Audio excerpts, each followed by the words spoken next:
sebagai Partai Keadilan Sejahtera untuk tahu bagaimana partai ini mengambil keputusan, memimpin, dan mengkaderisasi anggotanya. Mau tahu kayak apa? Ikutin yuk! Ayo!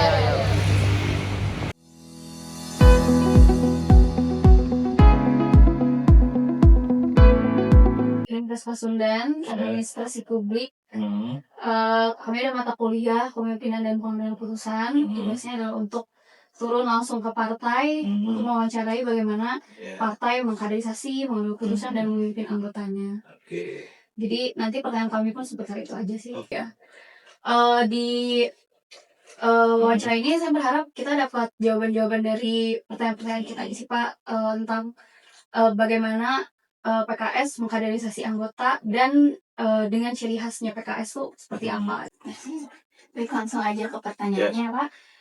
Yang pertama itu, apa visi misi utama dari Partai PKS saat ini?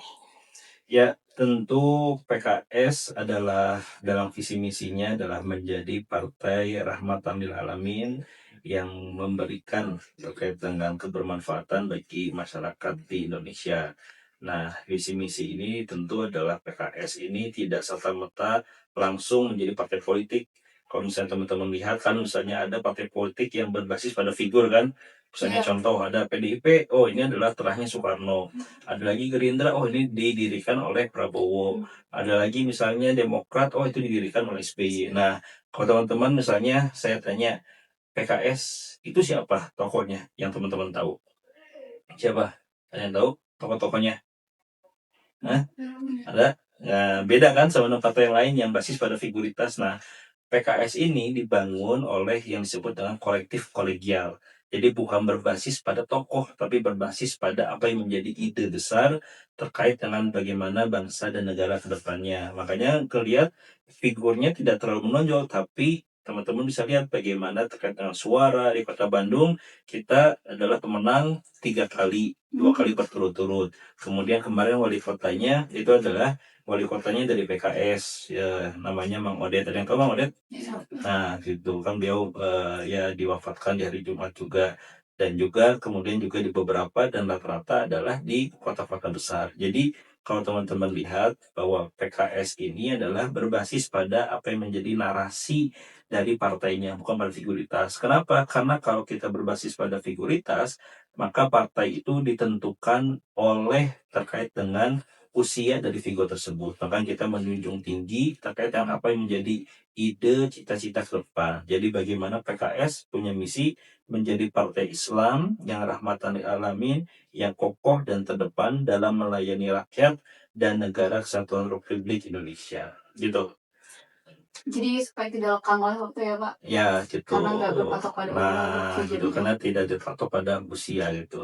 Usia dari tokoh tersebut gitu. Misalnya teman-teman misalnya nanti kalau Pak SBY bisa meninggal siapa gitu. Kadang lihatnya itu. Atau misalnya di PDIP dan lainnya. Jadi PKS kita menjunjung tinggi pada proses kaderisasi. Lanjut untuk pertanyaan kedua, apakah terdapat perubahan dan penyesuaian visi misi seiring perkembangan politik nasional saat ini? Ya, kita setiap 5 tahun sekali itu ada mekanismenya disebut dengan Majelis Syuro. Maka tadi bahwa keputusan kita itu bukan ditentukan oleh satu figuritas tadi yang teman-teman tahu kok partai A, B, C dan lain itu ditentukan oleh satu orang. Kalau kita disebut dengan Majelis Syuro yaitu berjumlah 99 orang dari berbagai provinsi dan juga daerah di Indonesia, dari berbagai latar belakang, ada ulama, ada juga dari saintifik, ada peneliti dan lain-lainnya. Nah, setiap 5 tahun itulah kemudian bagaimana kita bermusyawarah untuk memusyawarahkan relevansi partai, baik itu secara visi, misi, kemudian arah gerak, dan lain-lainnya. Jadi minimal setiap 5 tahun sekali itu ada assessment, ada penilaian terhadap terkait dengan visi, misi, ADRT, dan lain-lainnya. Samping juga di saat itu juga menentukan terkait dengan pemilihan ketua majelis syuro dan juga anggota-anggotanya dan juga presiden. Kalau di PKS namanya yang tertingginya adalah presiden partai. Gitu. Lanjut untuk pertanyaan. Program apa yang menjadi prioritas utama untuk mewujudkan visi tersebut? Ya, PKS itu kemudian karena basisnya adalah kaderisasi gitu. Jadi kita menyebutnya adalah bahwa disebut dengan K2P2. Jadi ada disebut dengan kaderisasi dan juga kader. dan juga pelayanan publik gitu. Jadi kita fokus pada kaderisasi. Kenapa? Karena lokomotif dalam terkait dengan perubahan bangsa, negara, dan juga permasalahan ada di Indonesia, di Jawa Barat, di Kota Bandung, itulah berkaitan dengan SDM-nya. Ketika SDM-nya baik, maka dia akan bisa mengelola dan menjadi problem solving terkait dengan masa-masa yang ada. Makanya proses kaderisasi dan juga kader itu menjadi instrumen yang penting di PKS. Makanya di kita selalu ada rutin terkait dengan pola kaderisasi minimal seminggu sekali. Baik itu secara kemudian keilmuannya, baik itu secara istilahnya adalah jasmaninya, secara fisiknya, wawasannya, dan lain-lainnya. Sehingga harapannya ketika misalnya kaderisasi dan juga kader, kita bisa memperluas berkaitan dengan bagaimana jangkauan PKS. Alhamdulillah sekarang di Kota Bandung, PKS itu kita punya kurang lebih ada sekitar 80.000 anggota. Gitu, 80.000 anggota, dan juga kemarin kita kan di pemilu mendapatkan kurang lebih 285.000 suara PKS gitu, atau kurang lebih sekitar 25% gitu, dibandingkan atau di DPRD Kota Bandung itu mendapatkan 11 kursi dari 50 kursi. Nah, lewat proses panjang itulah akhirnya kita dalam capaian-capaian politik itu mendapatkan tanda kutip adalah terkait dengan hasilnya sampai hari ini. Gitu. Baik, selanjutnya keempat, bagaimana pola kepemimpinan yang diterapkan di dalam partai ini? Ya, pola kepemimpinan kita itu adalah basisnya adalah kolektif kolegial berbasis pada musyawarah. Jadi dalam struktur PKS itu ada disebut dengan DPTD gitu. DPTD itu adalah Dewan Pimpinan Pengurus Daerah gitu. Jadi DPTD itu ada 8 orang, ada disebutnya ada di dalamnya ada ketua DPD Dewan Pengurus Daerah, ada disebut dengan DED Dewan Etik Daerah, ada MPD, ada yang disebut dengan majelis pertimbangan partai daerah gitu. Jadi ada di 8 itu. Jadi ada ketua DPD, saya sekretaris DPD, kemudian ada bendahara DPD, ada juga kaderisasi, ada juga ketua MPD, kemudian sekretaris MPD, dan juga ketua dan sekretaris TED. Nah, ini 8 orang ini adalah yang menjadi istilahnya adalah menjadi top leader di tingkatan daerah gitu. Kalau konteksnya Kota Bandung, yang kemudian menentukan nanti dalam hal terkait dengan bagaimana arah gerak partai dan lain-lainnya. Jadi 8 orang inilah yang menentukan terkait dengan keputusan partai dan lainnya. Jadi istilahnya MPD itu adalah sebagai pertimbangan, DED itu untuk etiknya, dan DPD itu sebagai eksekutifnya, yang kemudian bagaimana menjalani roda partai. Gitu. Baik, untuk pertanyaan selanjutnya mengenai regenerasi, bagaimana bentuk nyata dukungan partai dalam memberikan posisi strategis bagi anak muda, dan apakah ada program mentoring khusus untuk mereka? Ya, karena kita memahami bahwa Indonesia hari ini mengalami disebut dengan bonus demografi. Apa itu bonus demografi? Adalah usia produktifnya lebih besar, lebih banyak dibandingkan dengan usia produktif. Berapa usia produktif itu? Antara usia 15 tahun sampai dengan usia kurang lebih 60 tahunan gitu. Di Bandung itu proporsinya sampai 65%. Sehingga, dan setiap negara itu mengalami disebut dengan siklus bonus demografi itu hanya sekali. Jepang mengalami bonus demografi akhirnya menghasilkan disebut dengan restorasi Meiji, yang akhirnya kemudian ada revolusi industri yang teman-teman hari ini menikmati, kan ada Honda, Yamaha, dan lain-lainnya. Korea Selatan juga seperti itu, lewat terkait dengan bonus demografinya akhirnya menghasilkan terkait dengan bagaimana lompatan ekonomi, dengan teman-teman tahu Samsung, kan Hyundai, dan lainnya. Indonesia sampai dengan 2030 itu adalah mengalami bonus demografi. Nah, PKS itu kemudian memahami tentang situasi ini, harus bagaimana usia-usia produktifnya adalah harus dia juga well educated, well information, dan juga bisa kemudian juga memberikan dampak produktif bagi bangsa dan negara. Artinya dengan kurang lebih 250 juta jumlah penduduk Indonesia, dan kalau misalnya proporsinya adalah sampai dengan 60%, berarti ada kurang lebih tenaga produktif itu adalah sampai dengan di angka 175 juta, maka ini harus menjadi angkatan-angkatan yang produktif gitu. Korea Selatan itu bisa produktif padahal jumlah penduduknya seperti halnya Jawa Barat. Nah, lewat kesadaran itulah, lewat kaderisasi, lewat program-program kita rekrutmen. Saya yang tadi misalnya contohnya gitu direkrut dari mulai kemudian secara tidak sadar, lewat kemudian di kampus kita punya sayap-sayap partai. Ada yang disebut dengan PKS Muda, ada yang disebut dengan Garuda Keadilan, ada yang disebut dengan Gema Keadilan gitu. Nah, itu juga salah satu adalah bagaimana sayap-sayap partai yang dimana bisa menjangkau generasi muda. Karena partai itu tidak harus bicara tentang politik saja, tapi bicara tentang kontribusi, bicara tentang langsung berkaitan dengan bagaimana hari ini misalnya angkatan-angkatan muda perlu misalnya terkait dengan pelatihan, pendekatan pelatihan dan lain-lainnya. Jadi PKS hari ini alhamdulillah di kepengurusan DPD PX Kota Bandung hampir 65% usianya adalah 30 sampai 40 tahun gitu. Gitu. Ya. Baik, untuk Ya. pertanyaan selanjutnya ini tentang pola rekrutmen kader. Hmm. Pertanyaannya, siapa saja kelompok masyarakat yang menjadi prioritas utama partai dalam rekrutmen saat ini, dan apakah ada kriteria khusus bagi calon kader yang akan diproyeksikan ke struktur kepemimpinan? Ya, tentu kita karena partai politik itu seperti halnya rumah, terbuka untuk siapa saja yang masuk. Tapi tentu karena tadi bahwa hari ini Indonesia, khususnya Kota Bandung juga mengalami bonus demografi, kita selalu terbuka dengan anak-anak muda. Karena tadi disebutnya anak muda itu adalah dia punya masa depan, kalau orang tua punya sejarah gitu. Jadi kita ingin bagaimana anak-anak muda kita yang kemudian bagaimana produktif, yang kemudian bisa memberikan kontribusi. Sekarang alhamdulillah saya misalnya gitu, ikut PKS alhamdulillah sekarang jadi anggota DPRD Kota Bandung. Kemudian juga jadi sekretaris DPD. Yang dimana hari ini kita perlu generasi muda yang memahami tentang politik. Karena apa? Karena dunia hari ini adalah yang berbeda dengan generasi yang dulu. Bayangkan teman-teman misalnya, yang sekarang jadi anggota DPRD usianya 50 tahun. Yang nggak tahu misalnya informasi tentang Instagram, nggak tahu tentang misalnya Facebook, nggak tahu chat GPT dan lain-lainnya. Padahal sekarang harus menyesuaikan dengan zamannya. Harus menyesuaikan dengan bagaimana anak-anak muda yang memang sekarang proporsinya lebih besar dibandingkan dengan usia-usia tuanya. Tadi saya sampaikan 70%. Dan dia harus bisa merangkul terkait dengan anak-anak muda hari ini. Apa yang jadi kebutuhannya? Tantangan dulu, tenaga kerja banyak sekarang sudah digantikan oleh yang namanya mesin dan lain-lainnya. Oleh yang namanya AI dan lain-lainnya. Nah, kita perlu dalam hal terkait dengan decision maker, apalagi misalnya DPRD punya fungsinya 3, budgeting, controlling, dan legislasi. 74 triliun APBD Kota Bandung, 74 triliun nolnya berapa? 9. Hah? Berapa nolnya? 9. Hah? Benar. Nah, Belum pernah punya segitu. saya nggak apa-apa, agak santai gini aja ya. Iya, Ya gitu. Jadi misalnya 7,4 triliun, bayangin kalau misalnya dia tidak memahami konteks terkait dengan teknologi, konteks pariwisata Kota Bandung dan lain-lainnya, 7,4 triliun nanti malah dipakai sembako aja, dipakai untuk hal yang lain, kunjungan kerja ke luar negeri aja. Nah, ini pentingnya bagaimana PKS karena sekarang dunia begitu cepat berkembang lewat teknologinya, AI-nya dan lainnya. Dan kita mengajak anak-anak muda. Nah, di sini juga ada yang mau PKS? Mau? Hah? Oh enggak? Kalau senyum-senyum nih. Kita siap untuk merangkul gitu. Dulu saya waktu di kampus, saya kuliah atau D4 itu di Polban, S2 di ITB.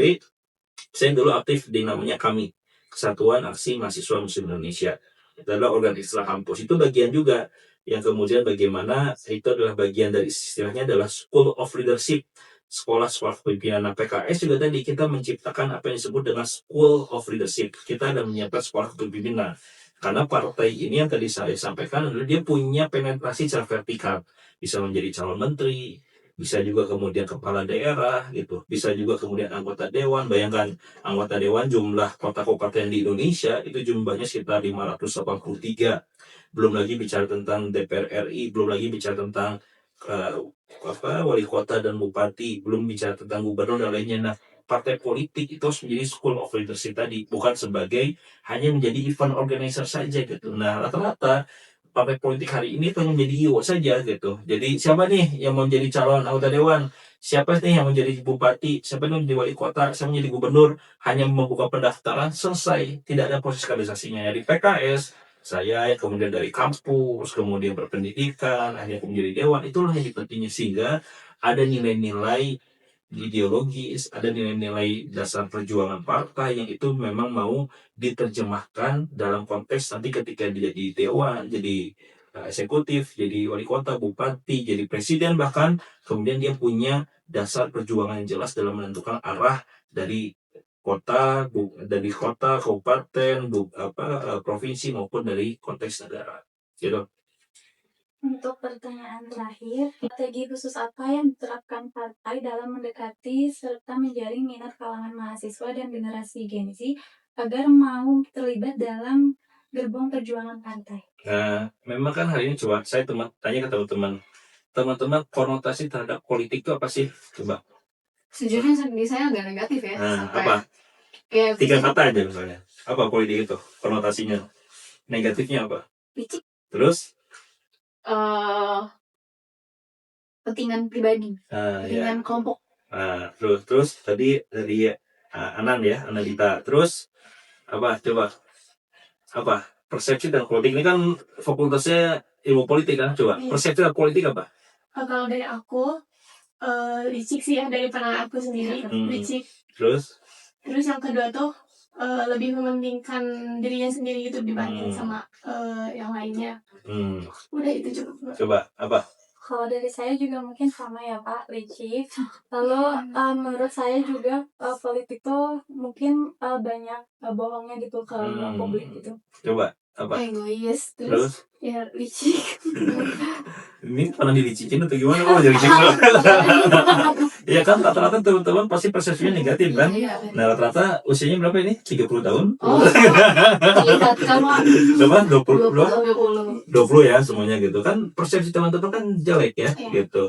Ini yang kameramen nggak ditanya ya gitu nanti.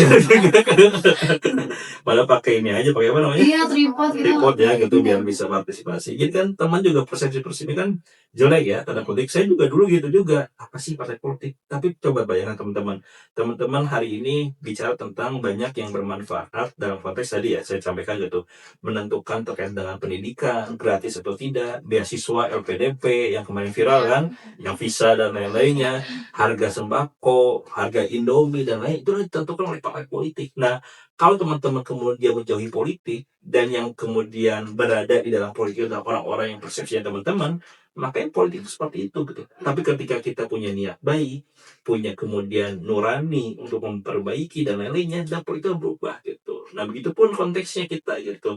Jadi kalau teman-teman mempersepsikan misalnya tadi kayak sekarang misalnya sungai itu kotor macam lah ngapain di sana, tapi kan akan terus kotor kan gitu.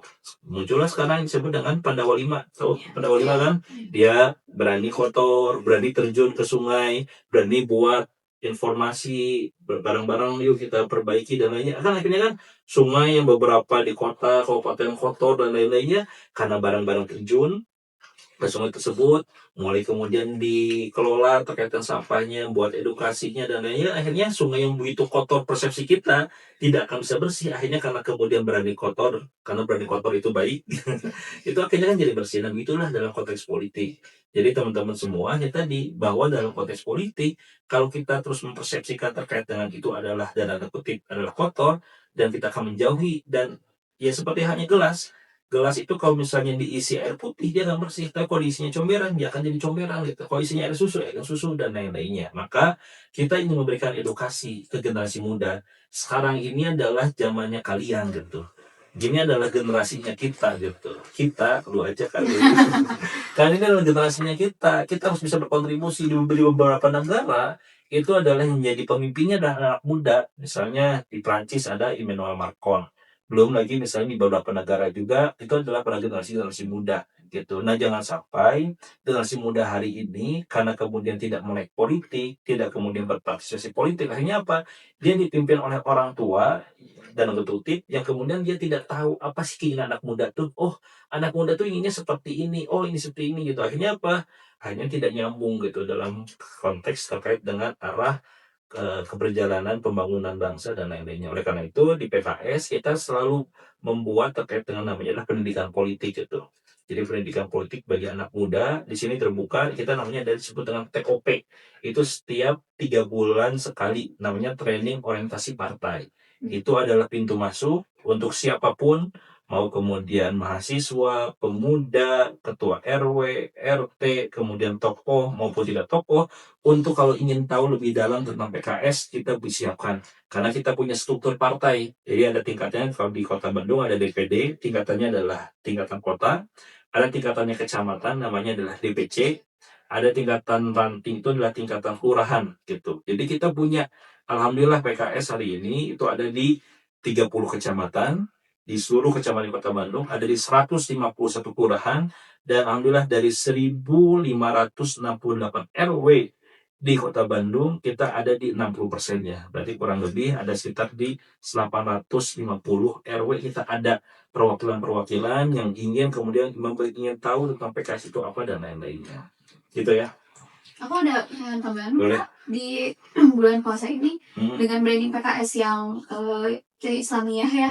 Apa ada program khusus untuk mengkader Gen Z gitu misalnya, ada program yang lagi jalankan nggak? Bawa HP nggak sekarang? Bawa. Nah, coba sekarang follow terkait dengan PKS Kota Bandung, coba Di Instagram. Coba. Udah? Ya. Nah, coba follow. Udah? Sudah. Nah, follow juga Susanto Triogo _ coba biar tahu kan apa aja yang kita lakukan.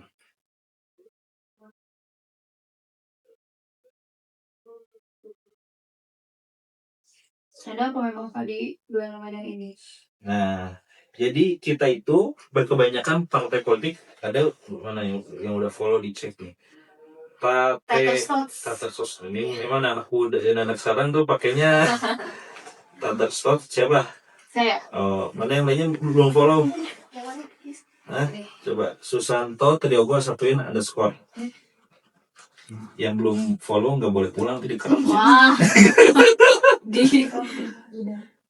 Siapa nih yang baru mah? Ini fraksi PKS Kota Bandung. PKS Kota Bandung dah, PKS Kota Bandungnya. Mana yang lainnya belum nih? Alifa siapa? Alivia saya. Oh, Alivia. Alivia. Aini. Siapa? Belum nih. Oh ya nanti ya. Nanti juga tuh yang ini ya. Gitu.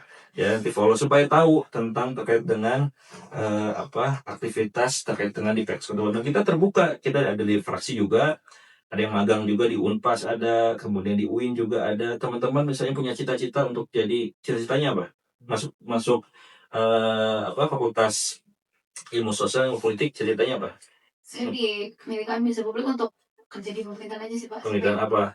Jadi PNS, Iya, jadi admin ini kantor. Sebenarnya cita-cita magang di DPR RI sih. DPR RI apa? Sama di pemerintahan. Apa menjadi apa pemerintah? Mau jadi sekda, mau jadi kadis, mau jadi apa? Pengennya sih kayak di dinas-dinas gitu. Apa? Di dinas-dinas. Dinas-dinas jadi apa? Staff gitu. Iya. Oh, ya apa? Staf ahli. Jadi PNS mungkin. PNS terus sama apa jadi yang lagi? Kameramen. Menteri Pak. Menteri, bagus Oke. lah. Gitu. Jadi teman-teman harus cita-citanya yang besar gitu. Jadi kalau hanya sekedar PNS dan lain-lainnya, teman-teman nanti akan terbuai. Sekarang nih, saya di sekretaris Komisi 1 ya. Komisi 1 itu berkaitan pemerintahan dan hukum. Sekarang itu kita sudah menyetop terkait dengan rekrutmen PNS. Karena jumlah PNS kita itu di Kota Bandung aja kurang lebih sampai 200.000 gitu. Dan nanti itu tidak ada lagi PNS tuh, kecuali misalnya memang dibutuhkan ya gitu. Jadi teman-teman jangan cita-cita pendek gitu. Ada menjadi anggota dewan nggak? Nah, kenapa nggak menjadi anggota dewan? Tanggung jawabnya berat. Tahu jawab ya, hidup juga tahu jawabnya berat ya. Nanti apalagi menanggung banyak hajat orang gitu tuh. teman-teman nanti jadi ibu rumah tangga punya jadi istri jadi ibu itu juga tahu jawab berat gitu. Tanggung jawab itu relatif gitu. Tapi yang paling penting itu teman-teman harus punya kontribusi gitu. Karena ada istilahnya orang Islam semua kan ya gitu. Khairun nas anfa'uhum linnas. Sebaik-baik manusia adalah yang bermanfaat bagi orang lain. Nah, teman-teman itu harus punya apa yang menjadi nilai perjuangan bagi teman-teman semua. Nah tadi ya kembali itu bahwa PKS itu bukan partai yang 5 tahunan. Nanti 5 tahun lagi itu kemudian baru ada agenda. Tidak, coba dilihat tuh di DPD-nya ya. DPD bukan fraksi ya, fraksi itu DPRD, DPD Kota Bandung. Itu kita tiap hari itu ada agenda. Nanti kita ada agenda nih. Kemudian besok juga kita ada buka bersama juga. Lalu kemudian nanti ada pelatihan dan lain-lainnya gitu. Jadi kita hampir tiap hari bisa dikatakan adalah DPD PKS Kota Bandung itu adalah partai yang kemudian paling sibuk di Kota Bandung. Teman-teman bisa bayangin gitu. Bisa cek sekarang misalnya ke kantor-kantor partai yang lain pasti sepi gitu. Di kita aja pegawainya itu ada 20 orang gitu. Kita punya ambulan 4 gitu. Yang tadi nunggu itu namanya Pak Ngkus. Dia tuh nganter tiap hari gitu, nganter untuk berobat orang, untuk kemudian juga ada ambulan, ada yang meninggal ke pemakaman. Kita punya 2 ambulan dan 2 driver. Jadi kita tiap hari itu kita memberikan pelayanan gitu. Tidak harus nunggu nanti misalnya ketika ada pilkada, ketika ada pileg dan lain-lainnya. Jadi tiap hari agenda kita adalah agenda dalam rangka untuk pelayanan terhadap masyarakat, dalam rangka untuk pencerdasan ke masyarakat, dan juga memberikan edukasi-edukasi ke masyarakat. Gitu. Baik, Lagi udah itu aja. Cukup Bapak, terima kasih banyak sudah meluangkan Ya. waktunya untuk tugas ya yang kami. cowok ada. Nah, itu dia tadi hasil wawancara kita bersama Bapak Triogo Susanto selaku Sekretaris Umum DPD Kota Bandung. See you in the next video. Dadah. Dadah, love you. Hey.